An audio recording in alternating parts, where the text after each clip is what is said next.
Una reforma al Reglamento General de la Ley de Minería, suscrita el 31 de diciembre, podría traer oportunidades para el desarrollo del sector, pero también algunas amenazas. Sobre esto hablaremos con un experto. Bienvenidos a otra edición de Pulso Minero. Voces diversas, historias y datos actualizados, con líderes del sector compartiendo y construyendo conocimiento. Pulso Minero, segunda temporada. Hola, gracias por acompañarnos en otra ocasión aquí en Pulso Minero. Me acompaña Rodrigo Borja Calisto, quien es un abogado experto en derecho minero. Rodrigo, muchas gracias por acudir a nuestro set. Empecemos por lo bueno, porque no hay que solo ver lo malo. ¿Qué oportunidades interesantes puede traer la reforma al Reglamento General de la Ley de Minería? Gracias, Mario Leale, y no, con todo gusto, cuando quieran, con gusto asistiré. A ver, yo creo que hay que ver las partes buenas, las partes malas y también las zonas grises de cualquier reforma.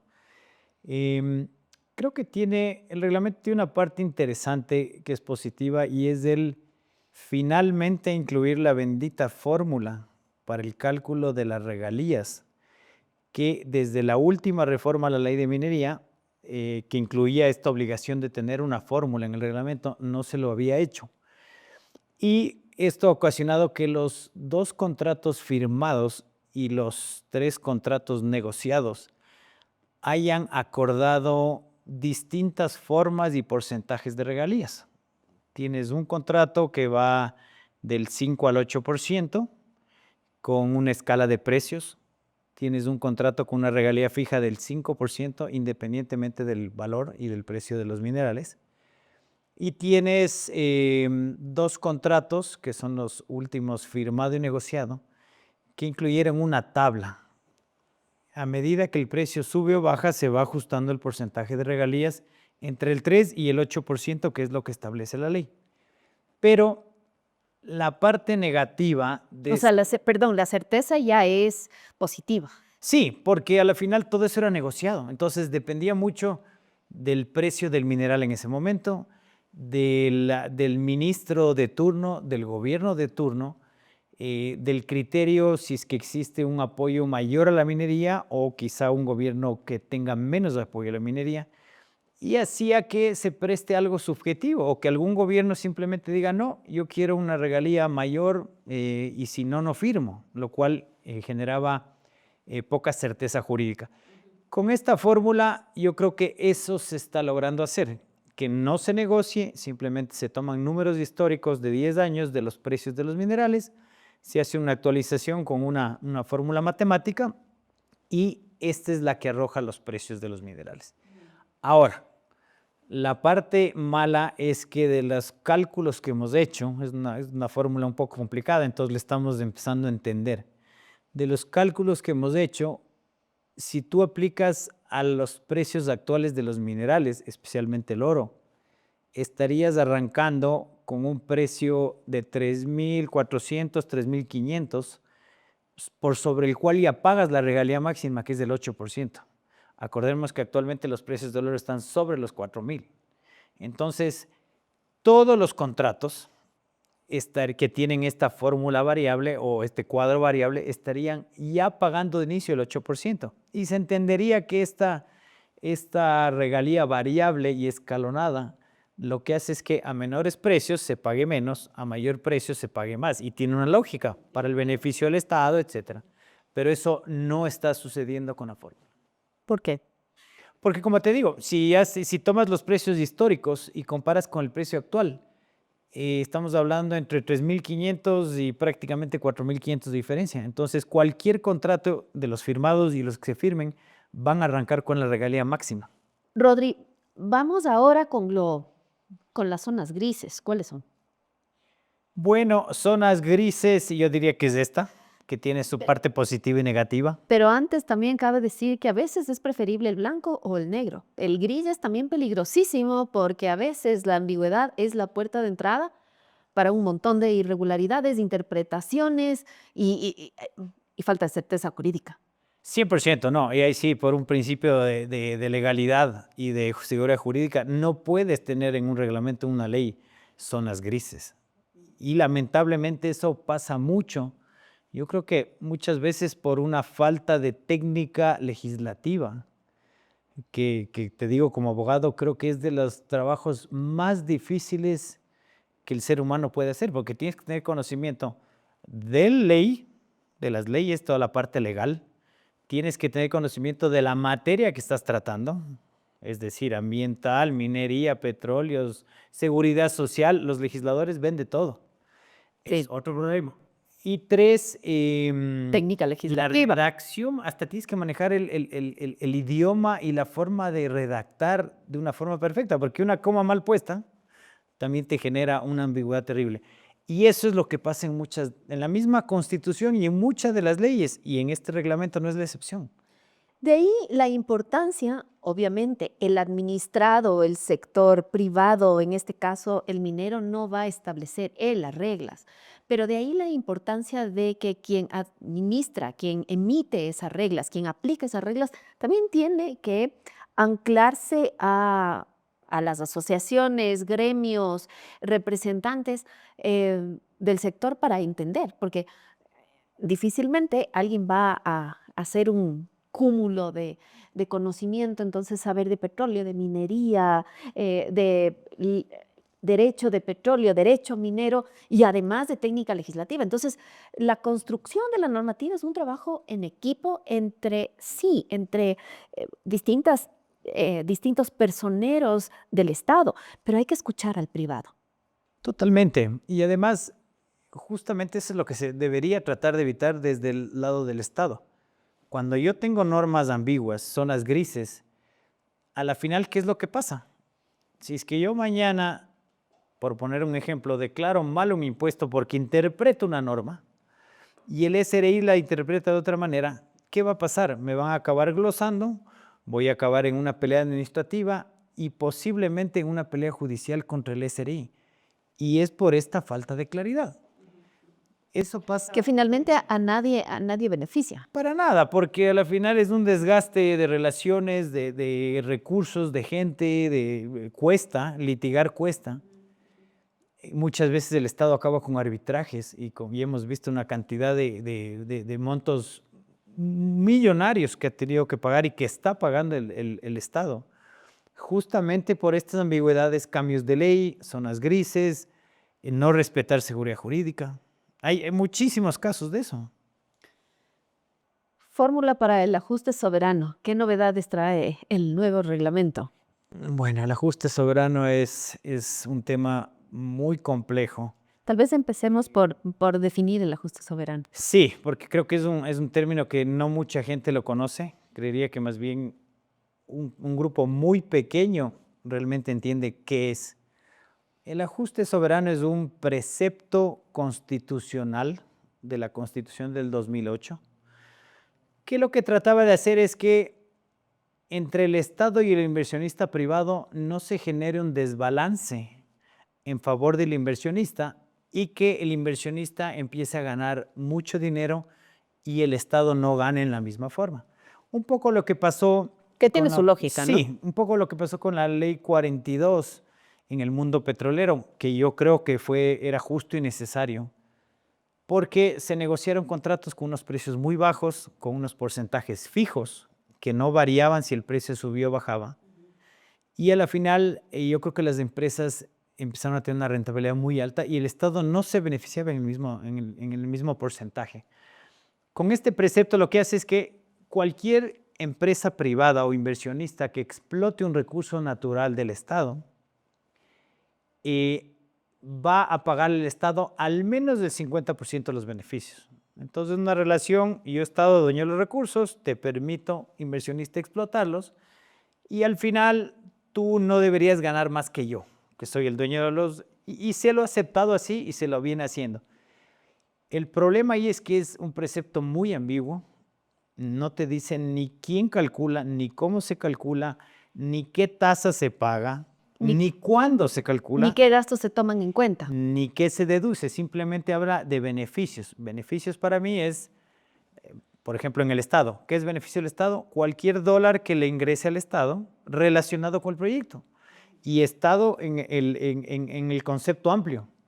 Estado central, gobiernos autónomos descentralizados, aduanas, Arcom, ahora con la tasa minera que tú sabes es muy elevada, Nuevamente, las zonas grises. superintendencia de compañías, todo tipo de entidad que reciba impuestos, tasas o contribuciones, eso debería contabilizarse. Pero no es así porque, por una interpretación errónea de la ley de minería, en el reglamento solo se consideran 4 impuestos o tasas. Y con eso se calcula el beneficio del Estado.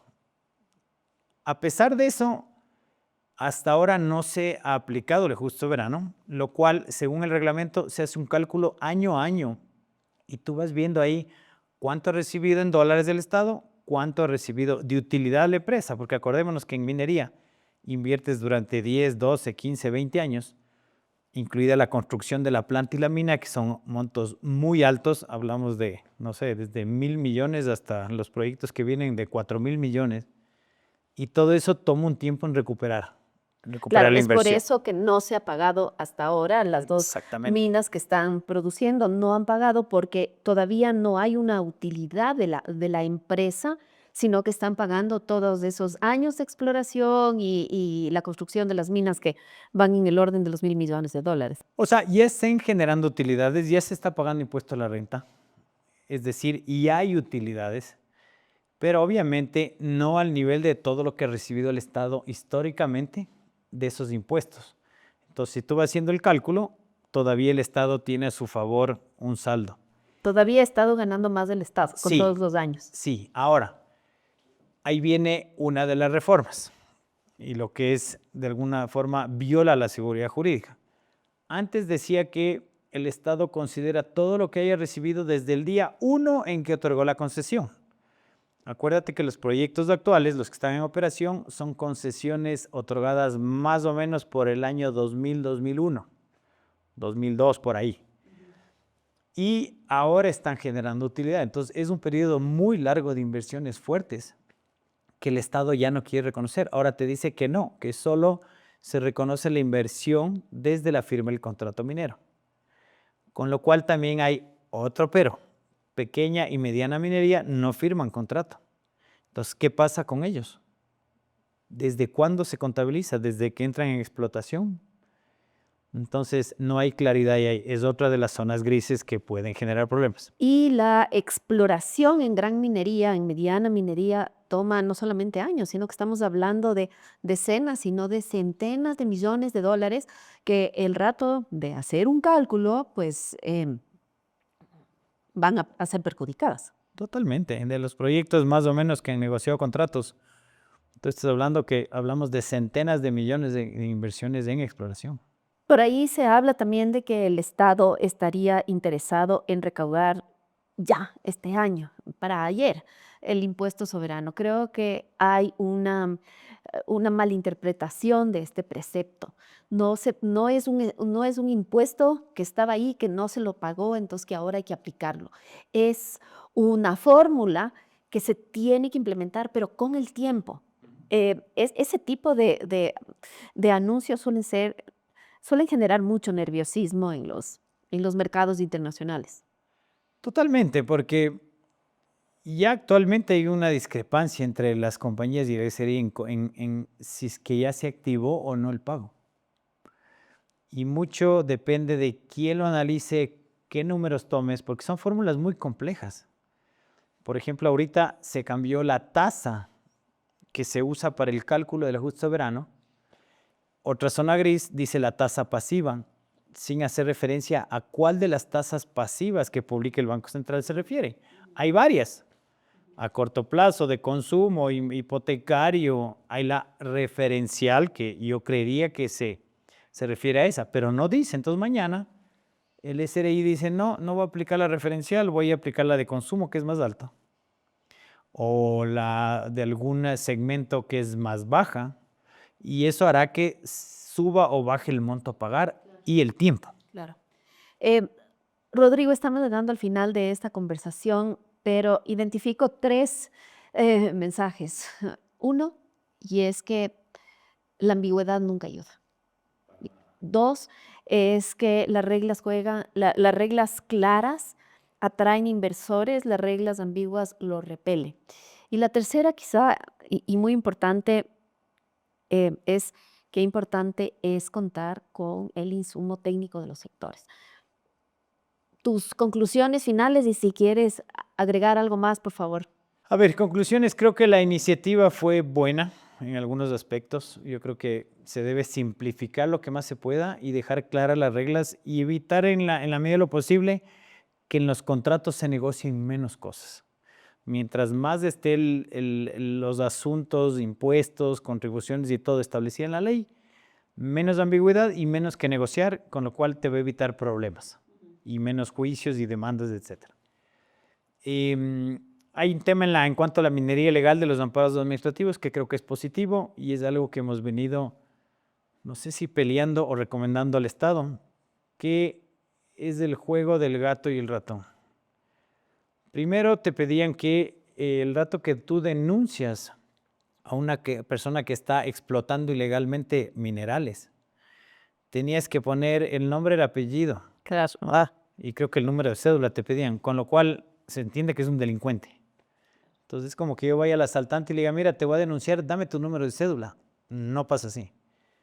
Y dos, todos los amparos administrativos que hemos presentado, y te digo como abogado, la gran mayoría, el 98%, el rato que primero van y notifican al ilegal y le dicen, voy a hacer una inspección y voy a venir.